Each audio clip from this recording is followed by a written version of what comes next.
안녕하세요. 저는 서진원이라고 하고요. 오늘 마을 포럼에 처음 참가를 해서 이렇게 규모가 큰지 모르고 준비를 했는데 부족한 게 있어도 많이 양해 좋은 시선으로 봐주시면 감사하겠습니다.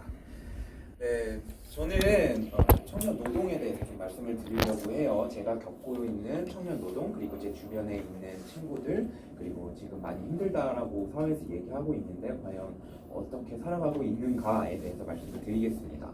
저는 카페 알바만 4년 정도 했습니다. 처음 시작할 때 카페를 시작을 했고요.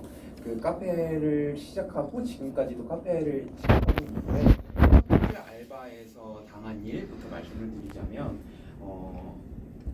이제 막 졸업을 하고 군대를 제대를 하고 이제 알바를 시작하겠다라는 마음으로, 설레는 마음으로 카페 알바를 취직을 했는데요. 생각보다 그렇게 그러니까 행복이라고보다는 좀 설레고 재밌는 일만 있었던 건 아닌 것 같아요. 왜냐하면 제가 알기로는 분명히 근로계약서를 써줘야 되는 걸로 알고 있는데, 일을 한 지 한 일주일이 지나도 근로계약서 얘기가 없는 거예요. 그래서 원래 근로계약서를 좀 나중에 써주나? 라고 했는데, 어느 날 사장님이 불러서 얘기를 하는데 제가 근로계약서를 써달라고 갑자기 무슨 의도로 그러느냐, 왜 그러느냐부터 해가지고 근로계약서를 써주지 못하겠다라고 얘기를 하는 바람에 보통 이거는 아무것도 모르는 청년이니까 이건 써줘야 되는 거 아닌가? 라고 생각을 해서 여러 이제 같이 일하는 알바생들이랑 얘기를 해서 말씀을 드렸습니다. 이거는 근로계약서는 사실 알바생들만을 위한 거는 아니에요. 왜냐면 근로계약서를 안 써주게 되면 점주분들이 이제 벌금을 받게 되거든요. 물론 근로계약서를 써주게 되면 점주 입장에서는 한 달 전에 통보를 해야 하거나 임금을 꼬박꼬박 상식적인 거죠. 어떻게 보면 임금을 꼬박꼬박 챙겨줘야 하는 거나, 아니면 정당한 해고를 할 때 정당한 사유가 있어야 됩니다. 안 그러면 이제 일이 복잡해지기 때문에 점주 입장에서는 잘 써주지 않으려고 하거든요. 근데 요즘에는 좀 많이 변했지만 그래도 지금은 근로계약서를 써준 것 자체는 나한테 해가 되는 거, 그리고 알바생들한테만 도움이 되는 거라고 생각하시는 분들이 많아요. 그래서 근로계약서를 써주지 않더라고요. 그 뒤에 한 2, 3일 뒤에 이제 본사에서 사람들이 내려왔습니다. 본사에서 사람들이 내려와서 저만 빼고 한 사람 한 사람씩 이제 근로계약서를 써주고, 저보고 이제 다음 날부터 나오지 말라고 하더라고요. 이제 얘는 뭔가 이제 얘기할 사람. 그때 기분이 약간 내가 노조위원장인가? 라는 생각이 들 정도로 나는 그냥 기본적인 거, 내가 열심히 일하겠다고 얘기를 했는데 그냥 기본적인 거, 가장 안전적인 방법을, 적법적인 얘기를 해도 그런 걸 해주지 않더라고요. 그렇게 첫 번째 알바가 끝나게 됐습니다. 처음에 그런 일을 겪고 나면 다음 알바를 알아볼 때도 근로계약서를 써달라고 얘기를 하지 못하겠더라고요. 왜냐하면 해고를 그러다가 또 해코지가 올 수 있고 해고를 당할 수 있고 불이익이 당할 수 있기 때문에 면접을 볼 때나 아니면 일하고 있을 때도 알바에 대한 근로계약서에 대한 얘기, 그런 것을 정확히 주장을 하지 못했습니다. 그래서 제가 마지막에 일했던 데도, 얼마 전에 이제 그만두게 됐던 카페도 근로계약서를 쓰지를 못했어요. 거기는 건물주가 운영하는 카페였는데, 제가 왜 카페를 차리셨어요? 라고 물어봤더니 커피를 먹고 싶어서 차렸다라고 합니다. 이제 건물주라서 이제 클래스가 다르더라고요. 커피를 먹고 싶어서 카페를 차렸다라고 얘기를 하고, 당연히 그러다 보니까 손님들이 오질 않습니다. 왜냐하면 자기가 닫고 싶을 때 닫고, 이제 주말에는 이제 놀러 가야 되니까 문을 닫고, 뭐 해야 되니까 문을 닫으니까 저한테는 사실 솔직히 말하면 좀 꿀이었죠. 왜냐하면 손님들이 안 오니까 혼자 앉아 있다가 이제 건물주 커피만 좀 타주고 있다가 건물주 이제 아는 분들 오면 그분들에게 이제 커피를 대령하고 그것만 하면 이제 되니까 저는 큰 힘든 점이 없었거든요. 근데 끝까지 이제 근로계약서는 안 써주시더라고요. 그러니까 말도 못했어요. 저는. 왜냐하면 거기서 잘리면 또 다른 데를 알아봐야 하고 거기가 시급이 꽤 높았습니다. 제가 국제바리스타 자격증을 갖고 있는데 그것을 갖고 있다 보니까 이제 바로 채용이 되더라고요. 손님들한테 이제 자기 아시는 분들 좀 국제바리스타 자격증이 있는 알바를 써라는 것을 이제 보여주기도 하고, 이제 그분들에게 대령하는 커피만 하면 되기 때문에 그렇게 마지막 알바를 했습니다. 사실 주위의 친구들이나 보더라도 가장 기본적인 것, 청년뿐만 아니라 모두가 노동을 하는데 기본적인 것만 해도 잘 지켜지지 않는 경우가 있습니다. 예를 들면 우리 사회에서 얘기하는 주 45시간 얘기도 사실 청년들한테 그렇게 큰 해당이 되는, 제 주위의 친구들한테 해당이 되는 사람들은 없더라고요. 거의 다 99%가 비정규직으로 들어가고요. 게다가 제 심한 경우는 최저임금까지 못 받는 경우가 굉장히 많습니다. 최저임금에 대해서 지켜주지 않는 거에 대해서 우리가 모두가 경각을 하고 있지만, 실질적으로 청년들은 대학생 때 진 빚을 갚기 위해서 빨리 취직을 해야 하고, 더 이상 취직 준비를 할 수 있는 기간이 스스로에게 준 여유가 없기 때문에 최대한 빨리 취직을 하려고 하기 때문에 그런 데에 가서 이제 일을 하게 되죠. 당연히 그런 데서 일을 하게 되면 최저임금 못 받고 제대로 퇴근 못 하고 이러한 노동에 대한 삶을 살고 있습니다. 그래서 제가 말씀을 드리고 싶은 건, 그러니까 가장 사회에서 뉴스에서 얘기하는 가장 기본적인 것도 지키지 못하고 있는 현실, 청년들에게 무엇을 요구해봐라 이렇게 해서 이렇게 싸워라고 얘기하기에는 아직 청년들은 내가 해야 하는 진 빚을 갚아야 되는 일들도 많고, 그것을 갚으려면 내가 싸우기보다는 순응해야 하고, 그리고 거기에서 조금 더 버티면 될 거야 라고 생각하는 이 현실이 굉장히 암묵적으로 많다라는 얘기를 드리고 싶었어요.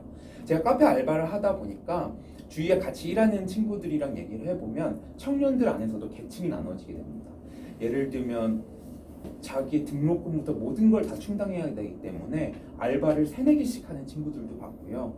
그 다음에 뭐 알바 한두 개 하는 건 기본이고, 어떤 친구는 아르바이트를 하지 않고 스펙만 쌓는 친구들이 있습니다.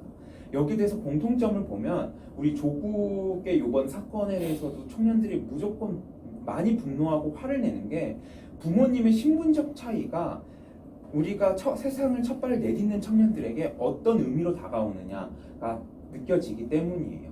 부모님의 신분이 내가 스펙만 쌓아도 되고, 내가 공부만 해도 되고, 아르바이트 두세 개를 하지 않아도, 등록금 걱정을 하지 않아도, 세상에 출발을 한 발 내딛을 때 세상에 내가 등지고 있는 빚이 없다라는 것만 해도 얼마나 뭔가를 해볼 수 있는 건지 알기에, 그렇지만 나는 그런 상황이 아닌 걸 알기에 이렇게 조국 사건에 대해서 많이 화를 내고 있는 것 같습니다.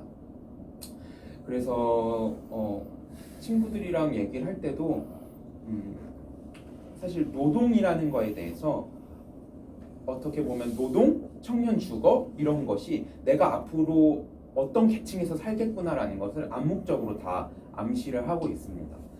내가 빚을 지고 세상에 출발을 했는데 알바도 2-3개씩 해야 하고, 그러려면 당연히 스펙을 쌓지 못하고 취업 준비를 하는 것도 적고, 이렇게 되면 내가 취직하는 데는 그렇게 많은 돈을 받지 못하는 데고, 그렇게 되면 내 빚을 갚는데 허덕일 거고, 나는 언제 내 집 마련을 하고 언제 전세로 생각하고 내 저축을 통해서 내 미래를 꿈꾸는가, 이런 것을 아예 상상하지 못하기 때문에 나는 앞으로 이렇게 할 거야가 처음 알바생들한테는 상상하지도 못한, 그리고 암묵적으로는 내가 그 계층을 넘어가지 못할 거야 라고 생각하는 그러한 시기가 지금 대한민국 청년의 시기가 아닌가 싶습니다.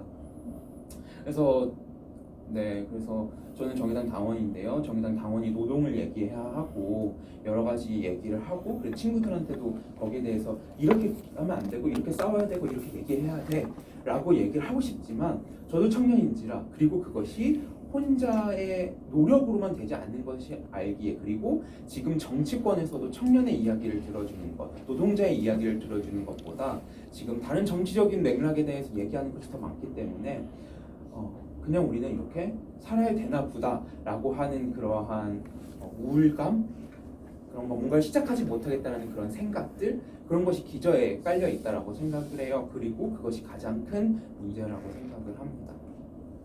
그래서 제가 준비한 거는 청년 노동이 그렇게 다른 노동이 다 비슷하지만 세상을 첫발 내딛는 노동임에도 불구하고 자신의 사회적 계급을 인정해버리는, 그리고 계층에 대한 미래를 꿈꿀 수 없는, 내일을 꿈꿀 수 없는 생각을 하게 된다라는 말씀을 드리고 싶었어요. 그래서 제가 준비한 건 여기까지고, 혹시 질문이나 이런 거 있을 때 따로 있다 시간이? 아니요, 편하게 말씀하셔도 돼요. 혹시 질문이나 아니면 뭐 궁금한 거나 물어보시면 돼요.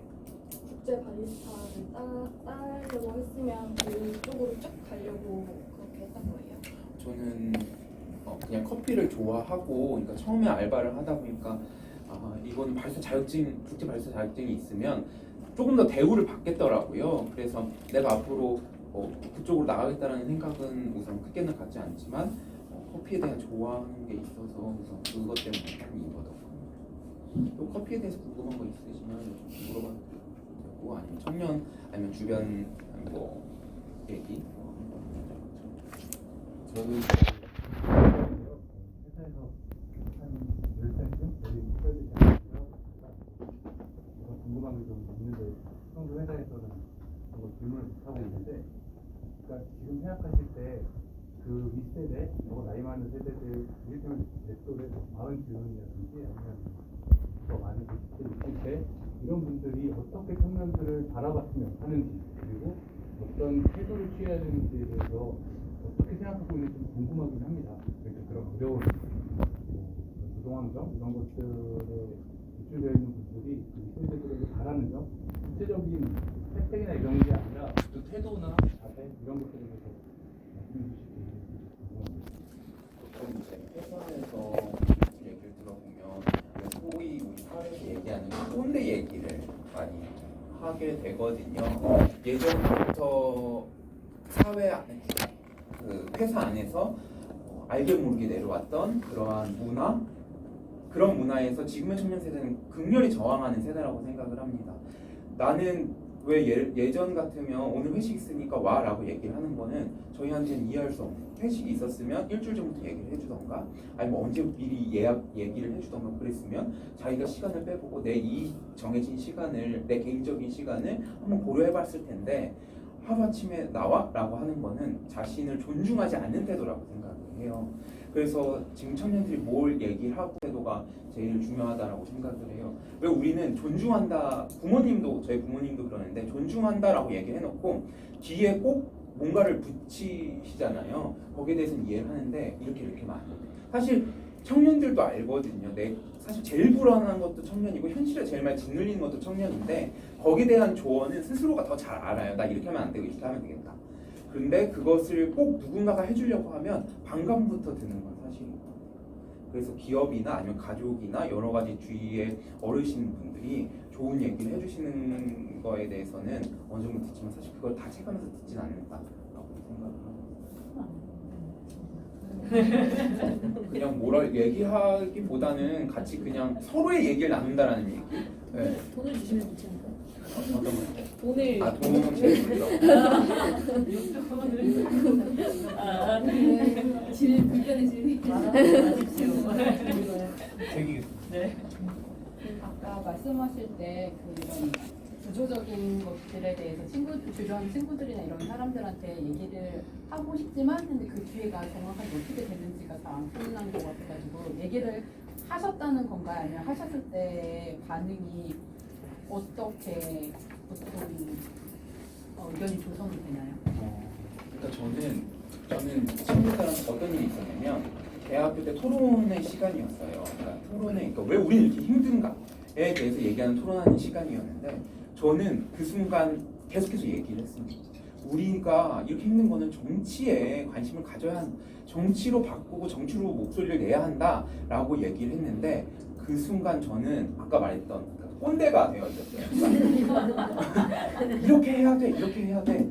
라는 건 사실 그 청년들한테 얘기하는 거는 어떻게 보면 꼰대 마인드거든요. 청년들은 어떠냐면 내가 사회적으로 목소리를 낸다고 해서 바뀌지 않는 거 알고 있어.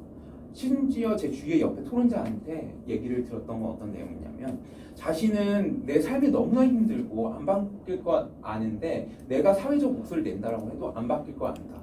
거기에 대해서는 청년뿐만 아니라 대부분의 국민이 생각하고 있는 거잖아요. 그렇게 나는 거기에 신경을 쓰고 에너지를 쏘는 것보다 내 주위에 있는 소소한 행복 그것을 생각하는 게 첫 번째다 라고 얘기를 듣는 순간 저는 그럼에도 불구하고 정치에 관심을 가져야 해 라고는 말을 못 하겠더라고요. 왜냐하면 그걸 말하면 저는 아까 말했던 꼰대이기 때문에 아예 말을 하지를 못했습니다. 그래서 청년인 저도 청년에게 우리 모두 뭔가를 해보자 라고 하는 게 쉽지가 않더라고요. 왜냐하면 우리는 모두 알고 있거든요. 거기에 대해서. 그래서 좀 저도 거기에 대해서 고민이 많은 시점이에요. 청년들이 대학교를 졸업을 하면 빚을 짊어지고 시작하신다고 지금 말씀하셨잖아요. 빚을 왜 지나요? 등록금 등록금 부모가 안 되시나요? 네. 그러니까 이것도 여러 가지 생각이 드는 게 아니, 생각해 보시면 그럼 극소수의 일부만 해당되는 거 아니에요? 아니 대학 등록금이 그렇게 뭐 1, 200만 내야 되는 것도 아니고 엄청나게 많습니다. 그리고 대학 등록금뿐만 아니라 저는 자취를 이따가 백 소장님이 얘기하시겠지만 주거 문제에 굉장히 큰 문제점들이 있어요. 왜냐하면 월세라는 게 달달이 나가는 걸 감당하지를 못하거든요. 근데 나라에서도 뭔가 지원을 해주고 많이 해준다라고 하는데 그거는 사실 극소수 많은 기준을 통과해야지만 한 가지 기준에서 벗어나면 해당이 안 아니 그 부분도 하숙비나 뭐 자취, 뭐 월세 비용 이런 거 다 부모가 대주지 않나요? 네, 아니. 그러니까 그런 것도 이런 맥락에서 화를 나는 게 조국의 사건이라고 봐요. 왜냐하면 조국 같은 그러니까 부모의 신분적 차이가 내가 감당해야 하는 현실이 내 노력으로 커버가 안 되기 시작하기 때문에 모든 사람들이 화를 내는 거죠. 부모님도 왜 안 내주고 싶겠어요? 해주고 싶지. 하지만 노후도 생각해야 하고 그리고 그 역량에 대해서도 고민을 하는 게 더 부모님의 더 많은 현실이기 때문에 그런 것은 그런 현실이 대부분이고 그것 때문에 대학 청년들 안에서도 계층이 나누기 시작한다라는 얘기를 드리고 싶었습니다.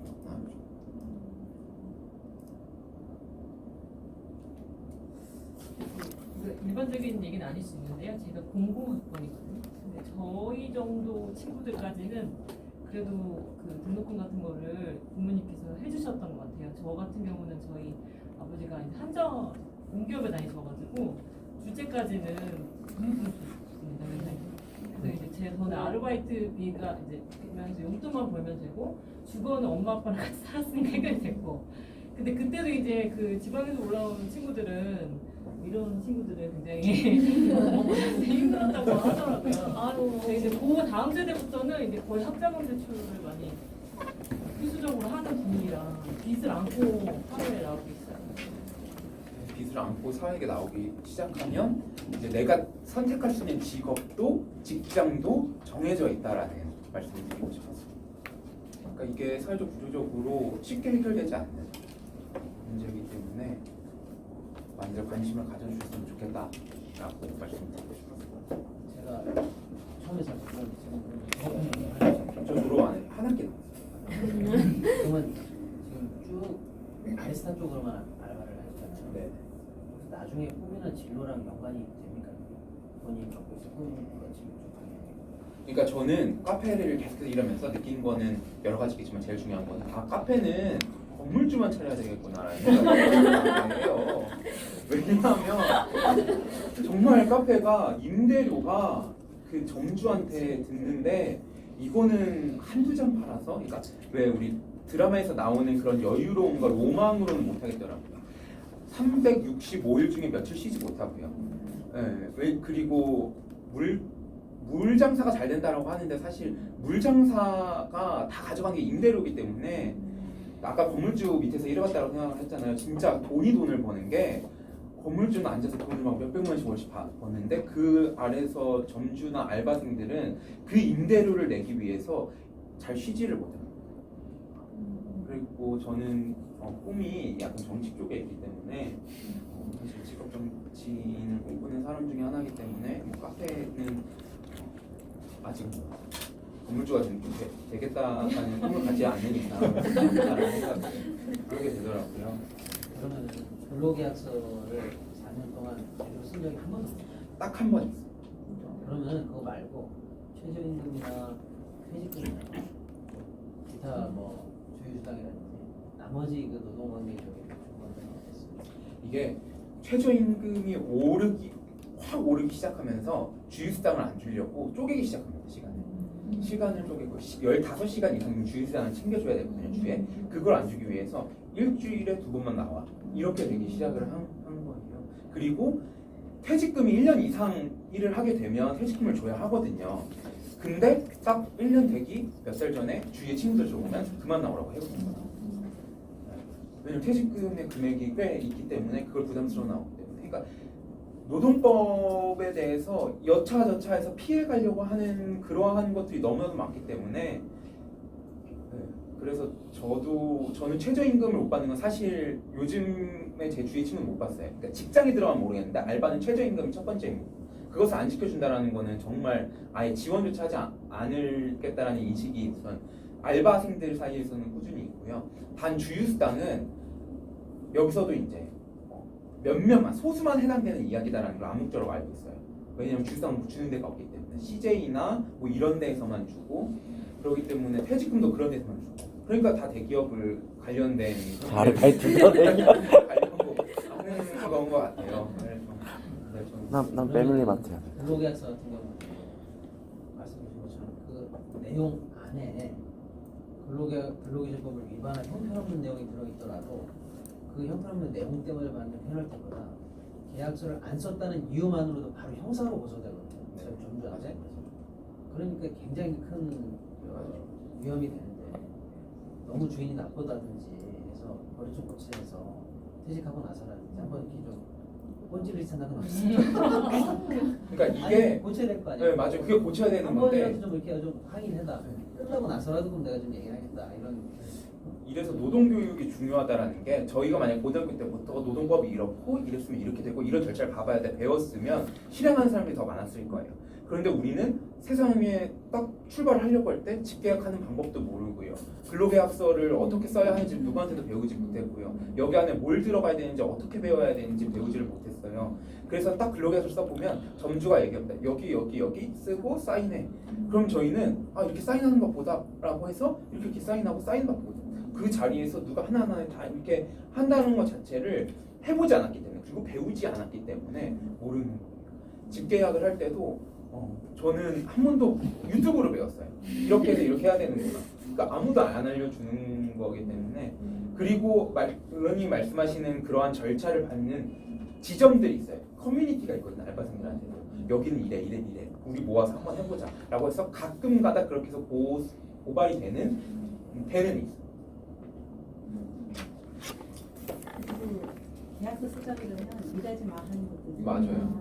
그래서 제가 그러면 잘렸어요. 너희들이 너 하지 마 이렇게 잘려서 제가 첫 번째 얘기를 들었던 단어는 너 의도가 뭐야? 였어요. 너 의도가 뭐야?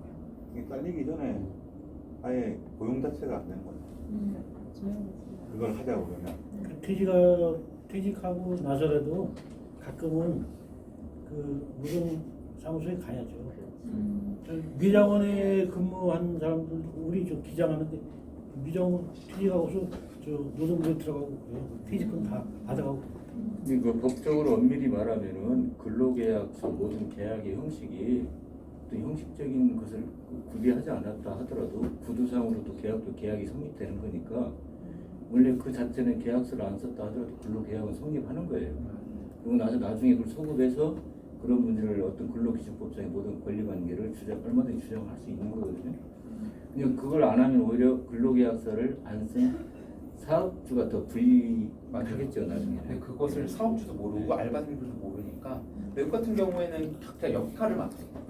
체험도 해보거든요. 내가 사장 입장, 알바생 입장 해가지고 근로계약서를 쓰는 법부터 토론하는 것까지 다 역할을 바꿔서 얘기를 나눠보기도 하기 때문에 이러한 현실이 조금 더 많이 고쳐져야 되지 않을까라고 생각을 합니다.